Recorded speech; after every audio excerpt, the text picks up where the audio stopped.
सावधान।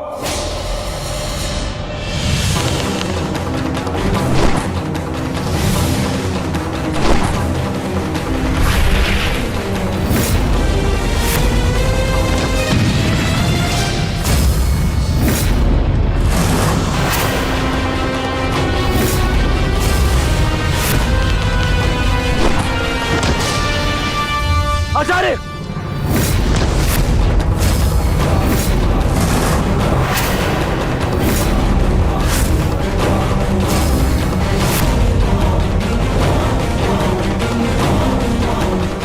अर्जुन,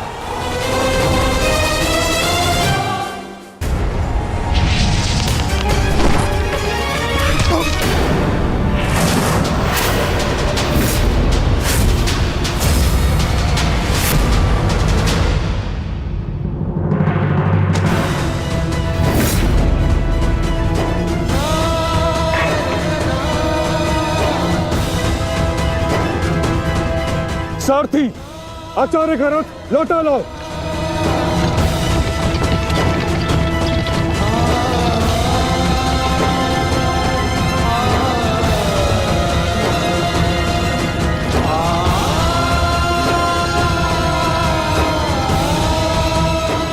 क्षमा चाहता हूँ गुरुदेव, मैंने कभी सोचा भी नहीं था कि आपकी ही सिखाई हुई विद्या का प्रयोग मैं आप पर करूंगा।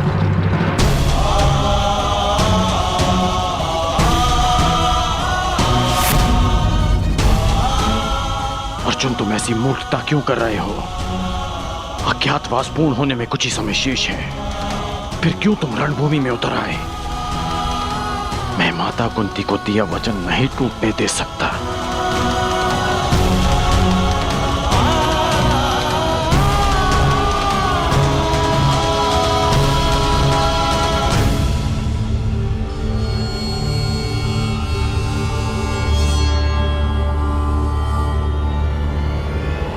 दुर्योधन, समय निकलता जा रहा है। हमें शीघ्र ही इस पांडव को पराजित करके इसका वास्तविक रूप सामने लाना होगा दुर्योधन।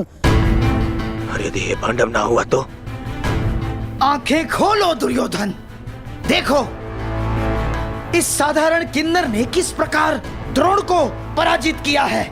किसी भी साधारण योद्धा में इतना शौर्य तो नहीं है कि आचार्य द्रोण को पराजित कर सके।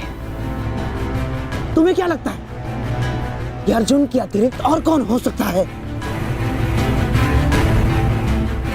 पहचानने का प्रयास करो इसे। तुम दोनों ने एक ही साथ, एक ही स्थान पर, एक ही गुरु की छत्र छाया में अभ्यास किया है। अपनी आंखों से इसे धनुर्विद्या सीखते हुए देखा है तुमने। पहचानो इसे, कौन है ये?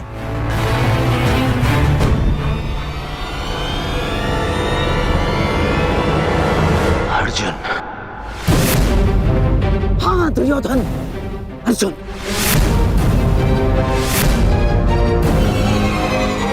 अब तुम्हें कैसे भी करके इसका वास्तविक रूप पितामह के सामने लाना है, और उसके लिए तुम्हारे पास केवल एक अस्त्र उपाय है।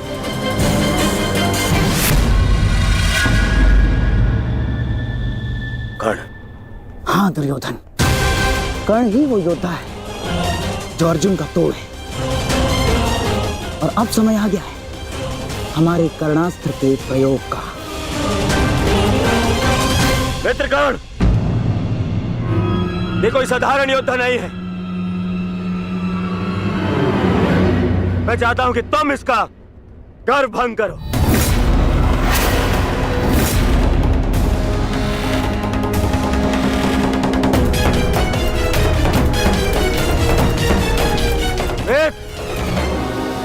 विलंब मत करो,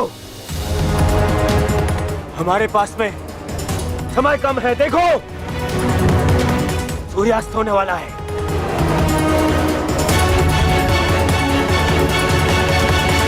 यदि एक मित्र का निवेदन स्वीकार नहीं है तो आप हस्तिनापुर के युवराज का आदेश स्वीकार करो। आगे बढ़ो, जाओ।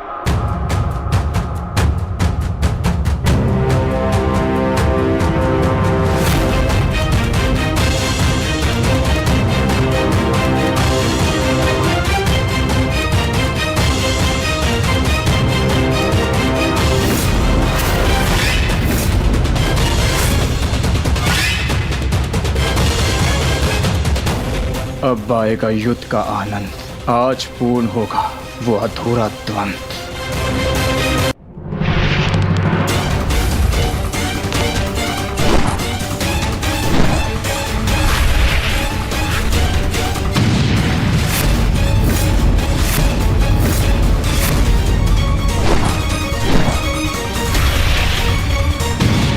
छोटे मोटे बाण चलाने का खेल बंद करो अंगराज। अर्जुन को सामने लाना है। वैष्णवास्त्र का प्रयोग करो।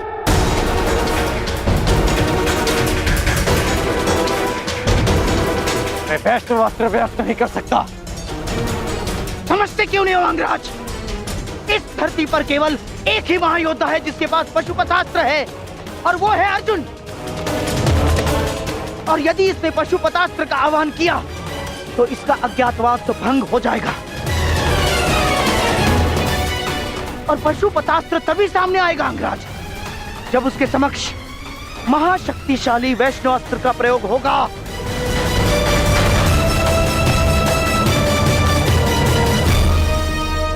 परंतु मैं किन्नर पर वैष्णवास्त्र का प्रयोग नहीं कर सकता। ये वैष्णवास्त्र का अपमान होगा।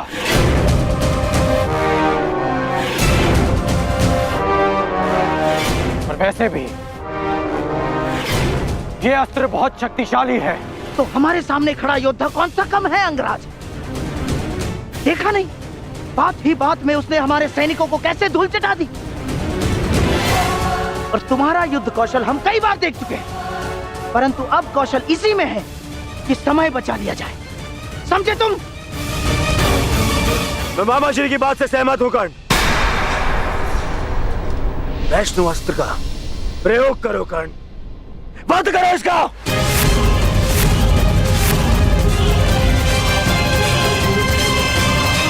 दुर्योधन, अब इस अर्जुन के पास केवल दो ही विकल्प है।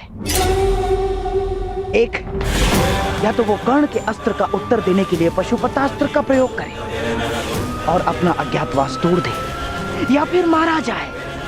दोनों ही ओर से हमारी ही पोबारा है।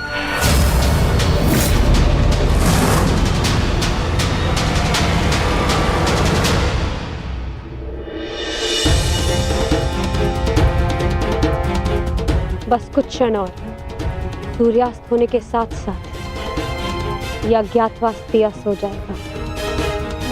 बस एक ही भय, हिरलला के अर्जुन होने का भेद ना खुल जाए। ज्येष्ठ, विराटनगर अब सुशर्मा से सुरक्षित है। हम अपना कर्तव्य पूर्ण कर चुके हैं। हमें शीघ्र ही अर्जुन की सहायता के लिए रणभूमि में जाना चाहिए।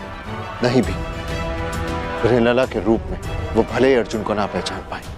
यदि हम पांचों एक साथ गए तो अज्ञातवास निश्चित रूप में भंग हो जाएगा। तो क्या हम अनुज अर्जुन को निस्सहाय छोड़ दें? आर्य अर्जुन निस्सहाय नहीं है आर्य भीम, वो तो पशुपतास्त्रधारी है, और अभी तक उनकी ओर से कोई सूचना भी नहीं आई। इसका अर्थ तो यही है कि इन्होंने कौरवों को अभी तक उलझा के रखा है। मेरा अनुज अर्जुन वीर है, परंतु वो अकेला आचार्य द्रोण, पितामह भीष्म और कर्ण के बल का सामना कैसे करेगा? वहां शकुनी का छल भी होगा। संशय में मत रहिए ज्येष्ठ, अर्जुन को हमारी आवश्यकता है।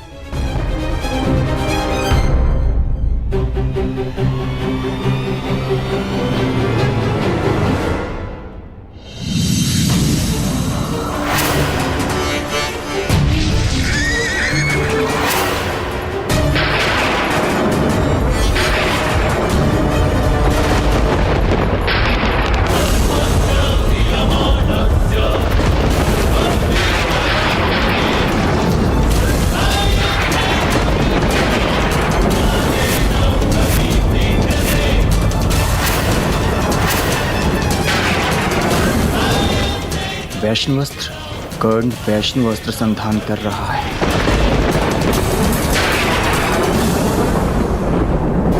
ये पशुपतास्त्र हर दिव्यास्त्र का उत्तर है अर्जुन। वैष्णवास्त्र हो या ब्रह्मास्त्र हो, पशुपतास्त्र सबको निस्तेज कर देगा।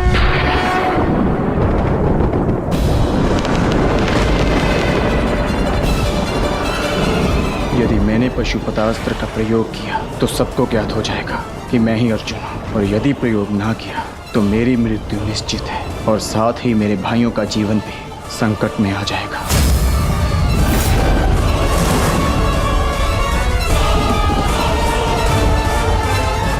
12 वर्ष का वनवास और सही, परंतु मैं अपने भाइयों और पांचाली को निर्बल नहीं होने दूंगा।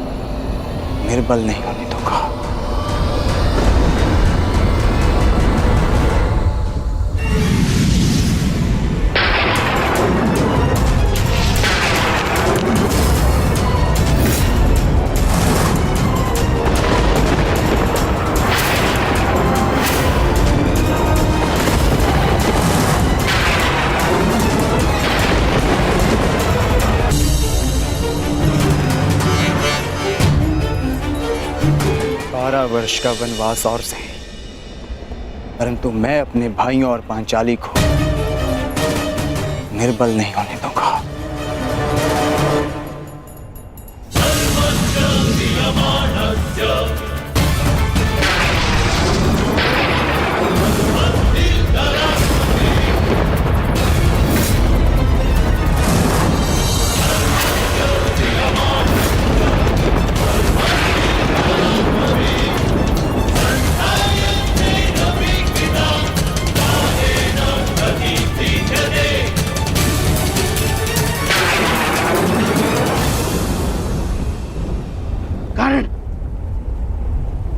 अपने मित्र युवराज दुर्योधन को दिया वचन स्मरण करो। प्रयोग करो वैष्णवास्त्र का, प्रयोग करो। मुझे अपने मित्र कर्ण के ऊपर पूर्ण विश्वास है। मैं नहीं चाहता कि भाई भाई पर शस्त्र उठाए, क्योंकि इस युद्ध से विनाश के अतिरिक्त कुछ नहीं मिलने वाला। द्वंद्व अधूरा छोड़कर आ गए। प्रयास किया है कि द्यूत में जो अधर्म हुआ उसे धर्म युद्ध से धोया जा सके, परंतु एक वचन भी है कि आपके पुत्र 1 वर्ष का अज्ञातवास अवश्य पूर्ण करेंगे। कर्ण को अपना हर वचन स्मरण है। मैंने युवराज दुर्योधन के लिए शस्त्र उठाने का वचन दिया है। युद्ध तो मैं अवश्य करूंगा, परंतु मैंने एक और वचन दिया है कि आपके पुत्र अज्ञातवास पूरा करेंगे, और ये वचन भी मैं अवश्य पूरा करूंगा।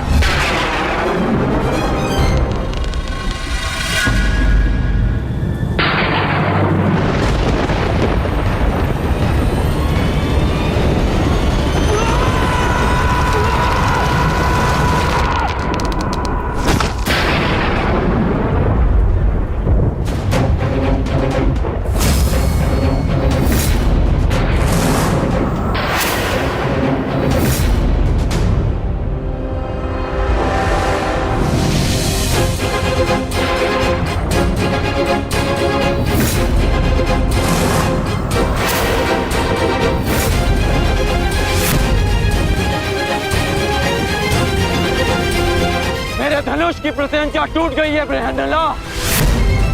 पता नहीं कौन सी शक्ति है जो तुम्हारी सुरक्षा कर रही है, परंतु ये राधेकर्ण उस शक्ति के समक्ष अपनी पराजय स्वीकार करता है।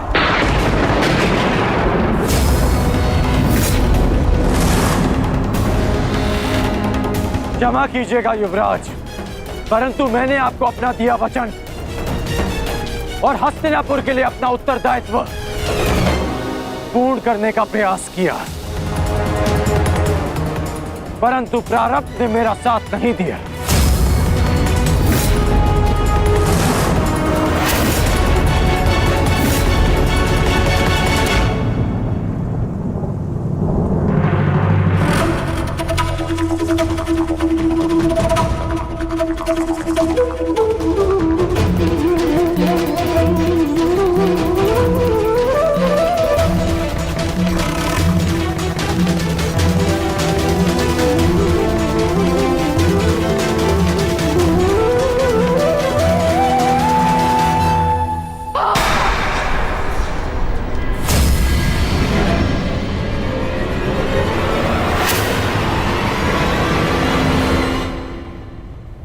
सब व्यर्थ गया।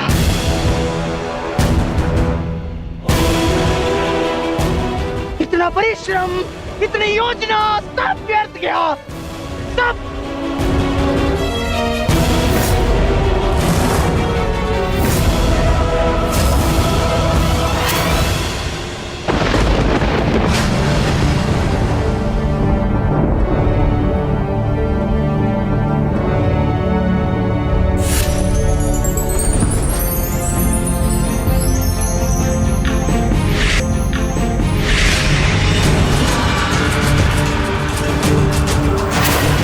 अर्जुन, अर्जुन,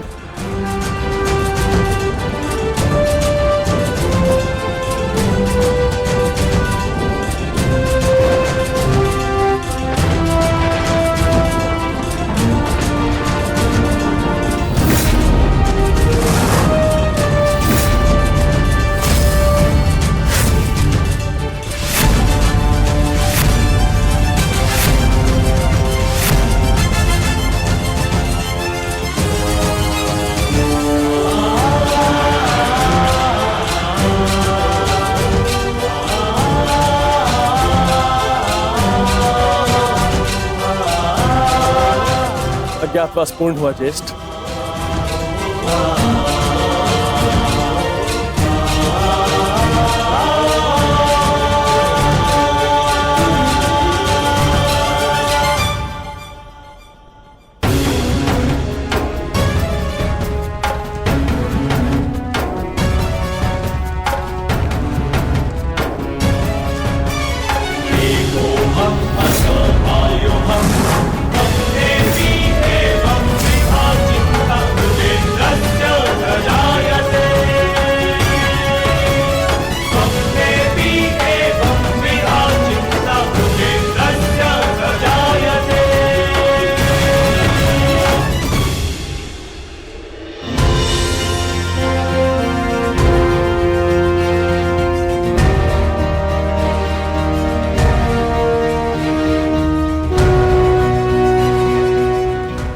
के अनुसार हमने 12 वर्ष का वनवास और 1 वर्ष का अज्ञातवास पूर्ण कर लिया है पितामह।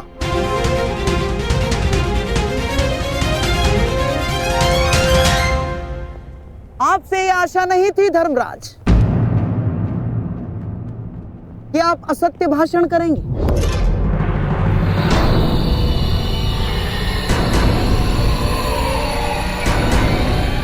कैसा असत्य? ज्येष्ठ भ्राता श्री ठीक कह रहे हैं, हमारा अज्ञातवास पूर्ण हो चुका है। नहीं प्रिय अर्जुन, सभी नियमों का पालन नहीं हुआ है।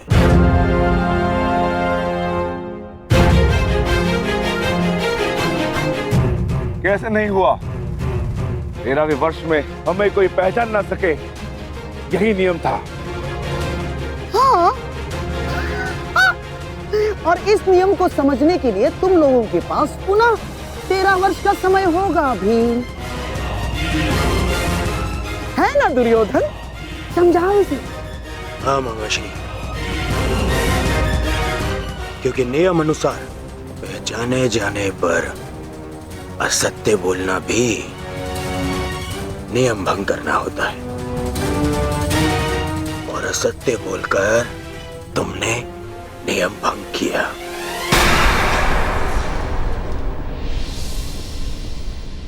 क्या सत्य कहा हमने?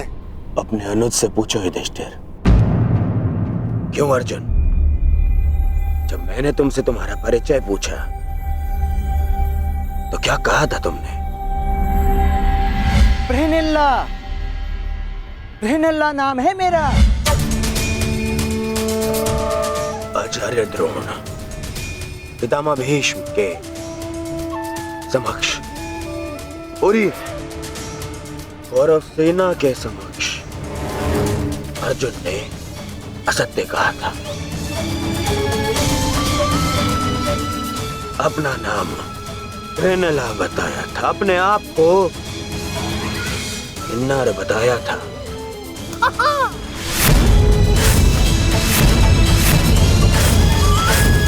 क्यों अर्जुन, क्या ये असत्य नहीं था?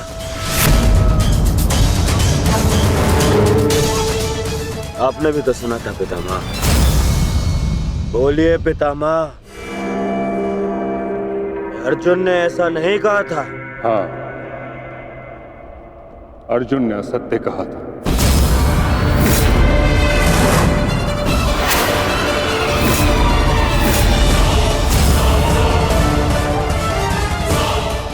और अर्जुन ने अपना नाम बृहन्नला बताया था, और वो ही बृहन्नला अर्जुन बन के सामने खड़ा है।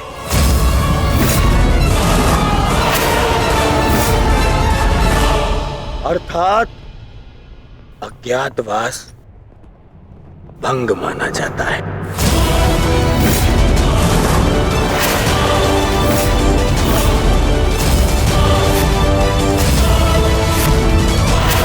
जाओ पांडवों, वापस वन में जाओ और योजना बनाओ कि अगली बार 12 वर्ष के पश्चात अज्ञातवास में कैसे पकड़े ना जाओ। हैं? जाओ जाओ। नहीं दुर्योधन, अज्ञातवास भंग नहीं हुआ है दुर्योधन।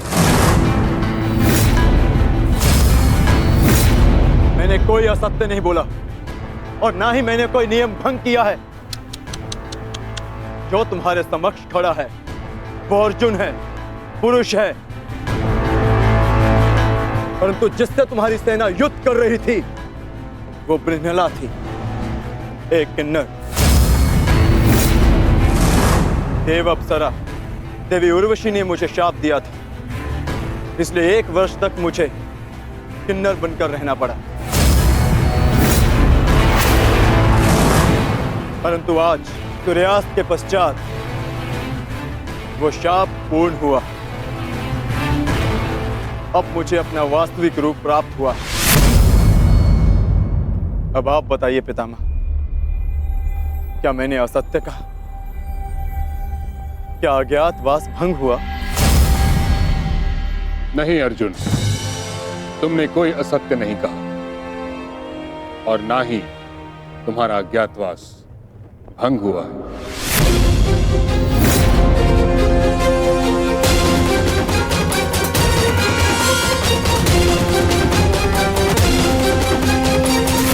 परंतु मैंने इसे पहचान लिया था पितामह। नहीं दुर्योधन, तुमने पहचाना नहीं था।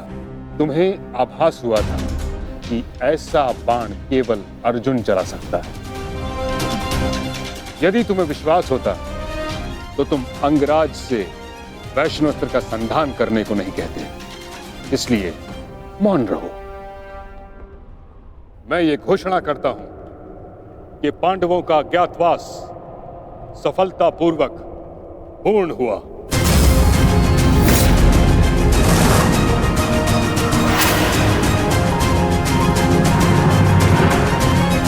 नहीं, नहीं मानता मैं। नहीं इनका अज्ञातवास पूर्ण हुआ है और न ही मैंने इनका राज्य लौटाऊंगा।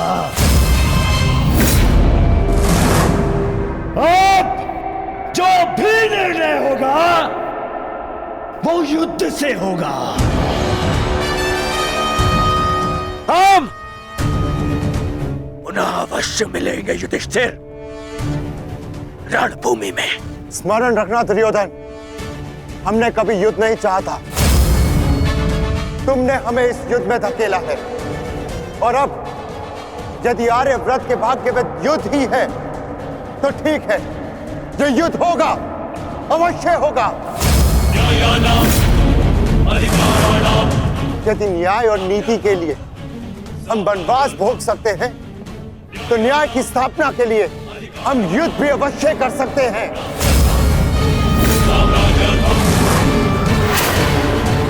उचित कहा तुमने धर्मराज, युद्ध होना निश्चित है जिसे कोई नहीं रोक सकता।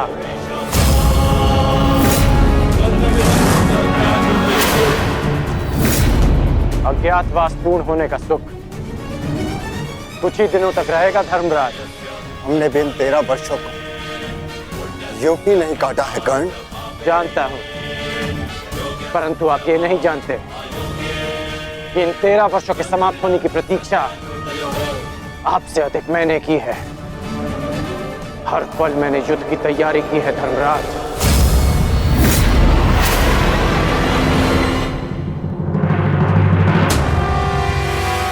स्मरण रखना अर्जुन, अगली बार ना मेरी प्रत्यंचा टूटेगी और ना ही सूर्यास्त तुम्हें बचा पाएगा।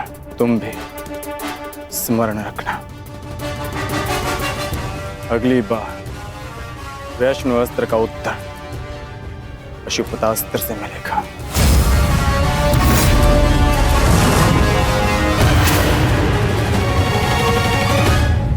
समझ में नहीं आता युधिष्ठिर, मैं किन शब्दों में आपका धन्यवाद करूं। आप पांचों ने ना केवल मेरी, मेरे परिवार की, अपितु मेरी प्रजा की भी रक्षा की है। आभार की आवश्यकता नहीं है महाराज, क्योंकि हम स्वयं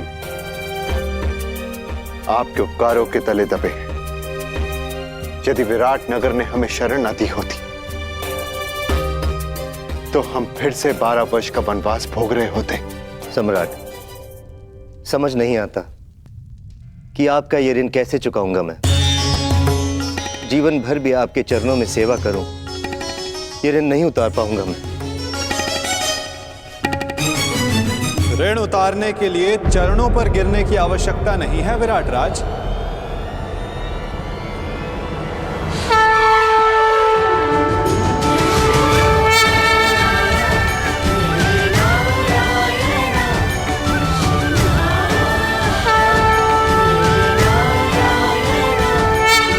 वासुदेव,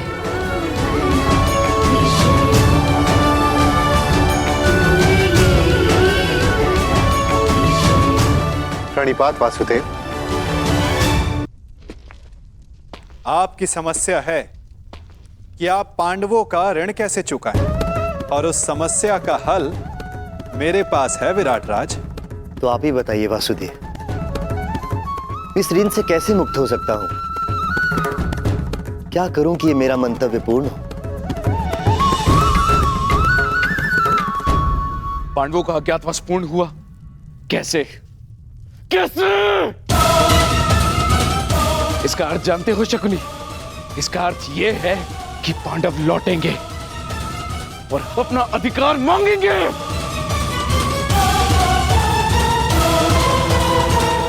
उनके मांगने से क्या होता है पिताश्री? मैं उन्हें अवसर नहीं दूंगा, कुछ नहीं मिलेगा उन्हें पिताश्री। मान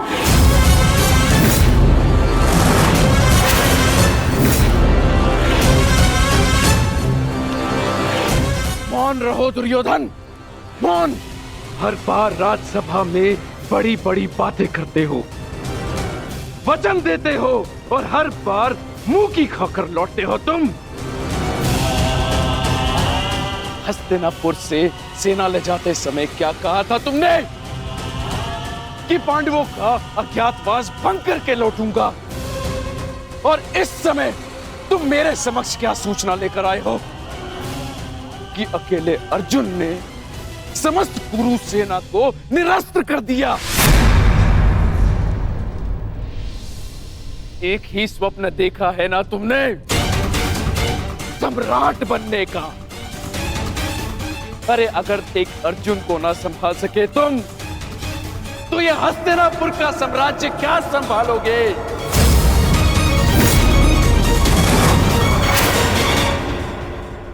महाराज की जय हो।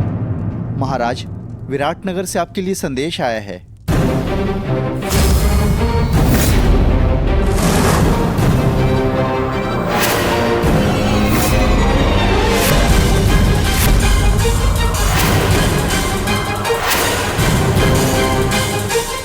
कृष्ण, विराटनगर से क्या संदेश आ सकता है? अवश्य उन पांडवों का ही संदेश होगा। युद्ध की चेतावनी भेजी होगी उन्होंने।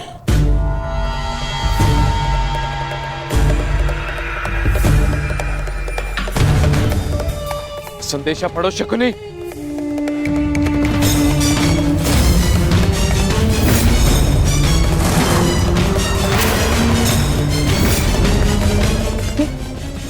ये कैसे हो सकता है? क्या लिखा है इसमें मामा श्री? ये नहीं हो सकता दुर्योधन।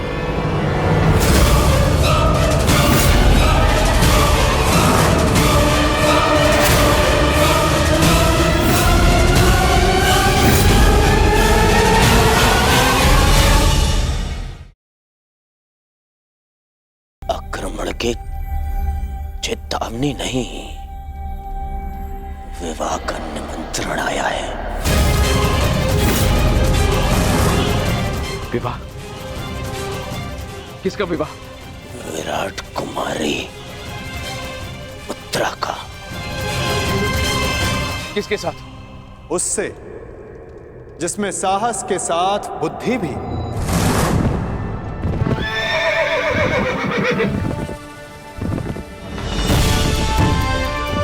उसके हाथों में पर्वतों का बल है, जिसकी गति में पवन सा वेग है।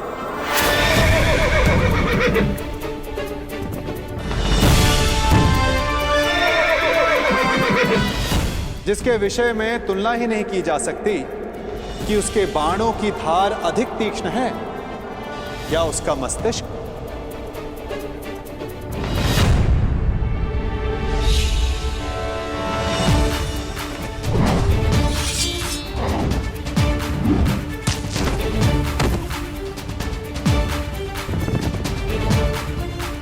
जो नर है, परंतु उसमें सिंह सी शक्ति, जिसे शत्रुओं को देखने के लिए नेत्रों की आवश्यकता नहीं।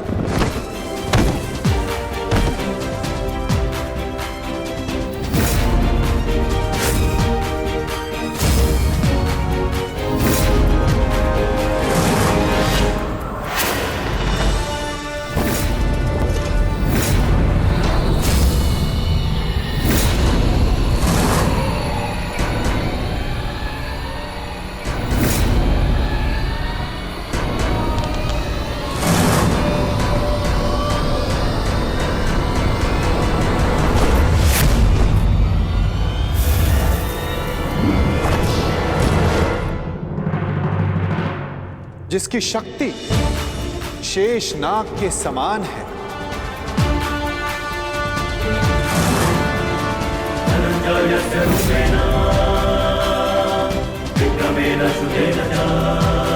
जिसके कौशल के समक्ष बड़े से बड़ा योद्धा झुक जाता है।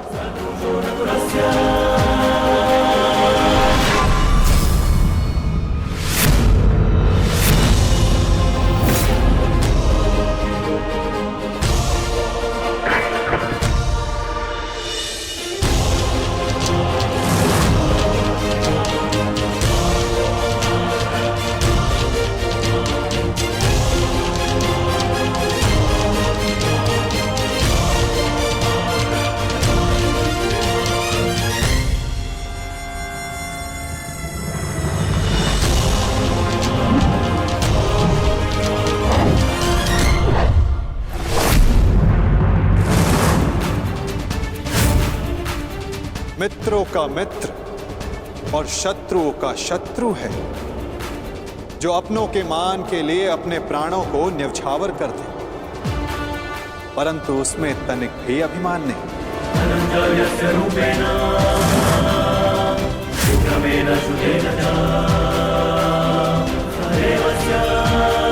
वो जिसे दाऊ और मैंने स्वयं शिक्षा दी, जो कुरुकुल का सूर्य है, वो है सुभद्रा और अर्जुन का पुत्र अभिमन्यु।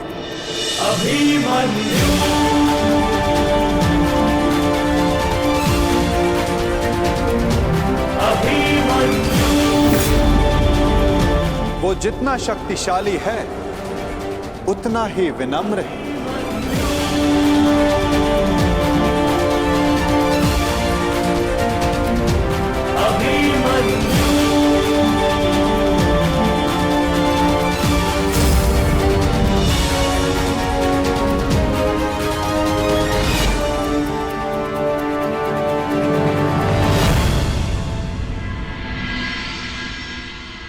हे ईश्वर, इतना बड़ा सौभाग्य महान धनुर्धर अर्जुन के पुत्र अभिमन्यु का विवाह मेरी पुत्री उत्तरा से? मैं धन्य हुआ वासुदेव। स्वप्न में भी नहीं सोचा था कि मैं महाशक्तिशाली पांडवों का समधी बनूंगा।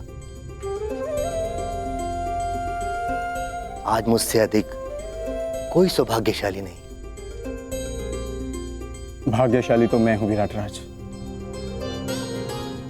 उत्तरा मेरी शिष्य रह चुकी है, इतनी कुशल, प्रतिभावान, पुत्र वधु पाकर मेरा भाग्य उदित हो गया।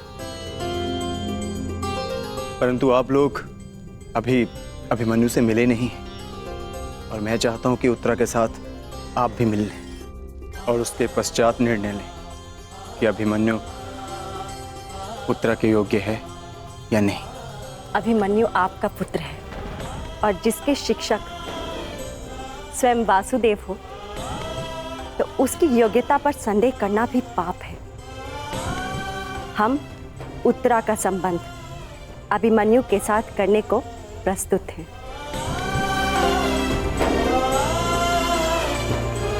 और आपका क्या निर्णय? बधाई हो विराटराज, अब आप पांडवों के समधी हुए।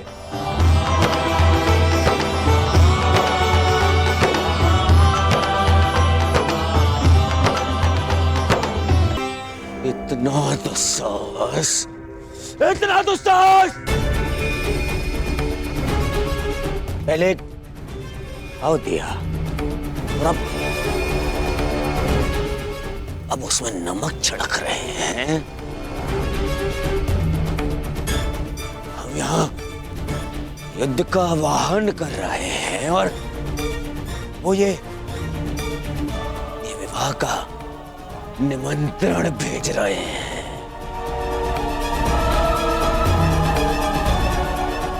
नहीं जाएंगे हम वहां, नहीं जाएंगे, कोई नहीं जाएगा वहां। ना ना ना ना दुर्योधन, हम वहां जाएंगे।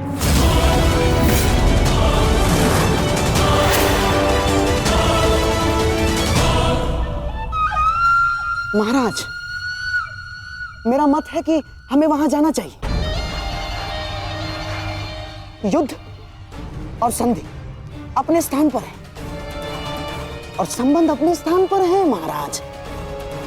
कुरुवंश के अगली पीढ़ी का पहला विवाह है ये और हमें निमंत्रण भी आया है। हमें जाना चाहिए महाराज।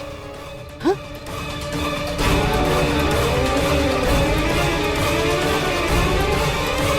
क्यों महामहिम, आप क्या सोचते हैं? आपके प्रिय अर्जुन के पुत्र अभिमन्यु का विवाह है, हमें उसे आशीर्वाद देने नहीं जाना चाहिए? जाना चाहिए महामहिम। हैं?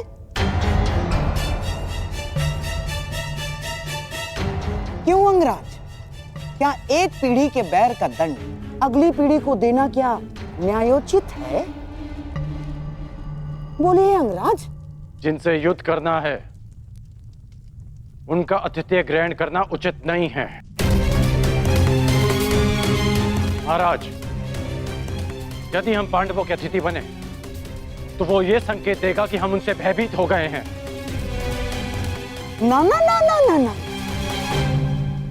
अपितु इस निमंत्रण को स्वीकार नहीं किया तो संदेश जाएगा कि हम उनसे भयभीत हैं। महाराज, युद्ध होगा तो होगा, परंतु परिवार से प्रेम का निमंत्रण आया तो हमें उसे स्वीकारना चाहिए महाराज।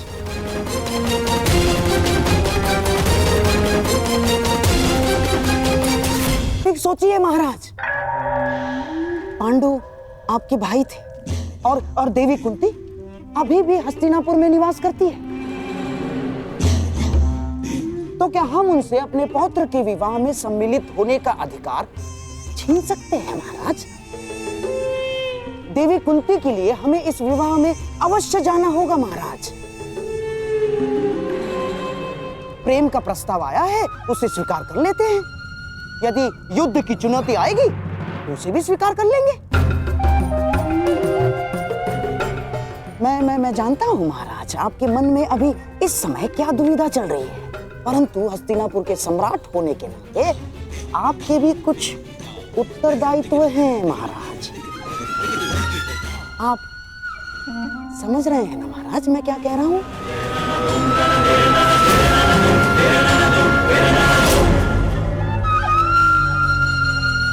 तो ठीक है, हम इस विवाह में अवश्य जाएंगे।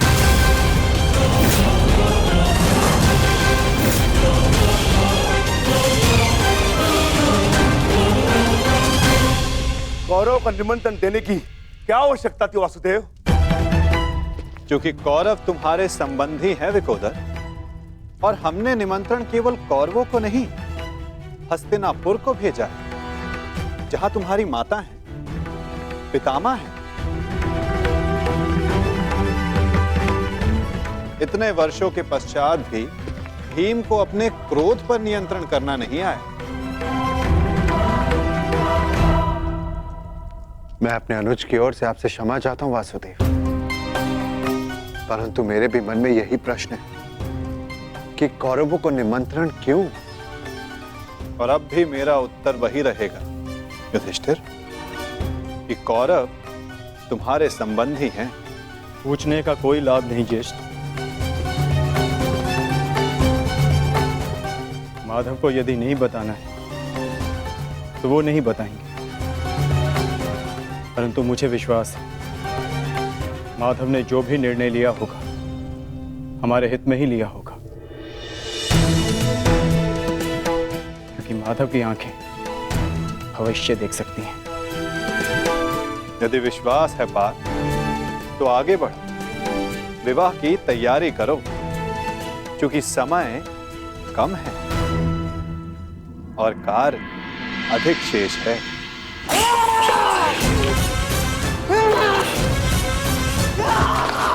मामा जी,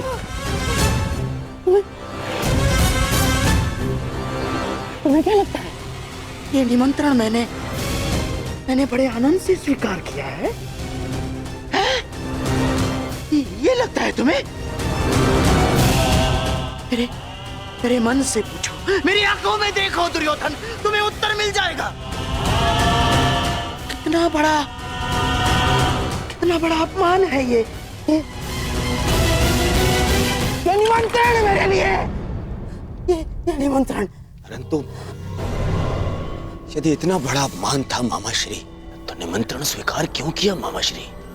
क्योंकि एक अपमान का उत्तर देने के लिए अपमान को स्वीकारना पड़ता है दुर्योधन। ये विवाह, ये संबंध, ये निमंत्रण मेरे लिए उस कृष्ण का प्रहार है दुर्योधन। प्रहार, बड़ा दुखदायी प्रहार है, और उस प्रहार का उत्तर देने मुझे जाना होगा दुर्योधन। और मैं जाऊंगा। तुम खड़े क्यों हो? तुम बैठो, मैं जाऊंगा। मैं जाऊंगा। मैं कुछ समझ नहीं पा रहा हूँ मामा श्री। उस छलिए ने मुझे हरा दिया दुर्योधन। मैं हार गया। हमने दिग्विजय करके उन्हें मित्र विहीन कर दिया। द्वारका में महाबली बलराम के साथ संधि करके हमने उन्हें आशा विहीन कर दिया। परंतु उस छलिए ने एक ही क्षण में पांडवों को वो सब कुछ दे दिया जो हमने उनसे छीना था दुर्योधन। इस विवाह से उस वासुदेव ने उन पांडवों को राज्य, मित्र, आशा सब कुछ दे दिया। सब कुछ दे दिया दुर्योधन।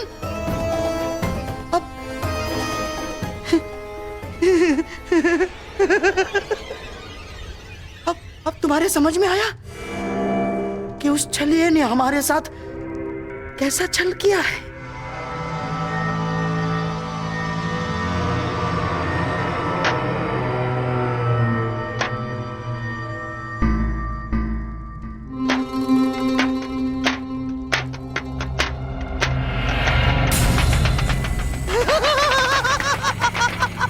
साम, ताम, दंड, भेद, युक्ति कपट छल कुचक्र षड्यंत्र कुछ भी प्रयोग करके मैंने इस विवाह को अपशकुन न बनाया तो मेरा भी नाम शकुन ही नहीं।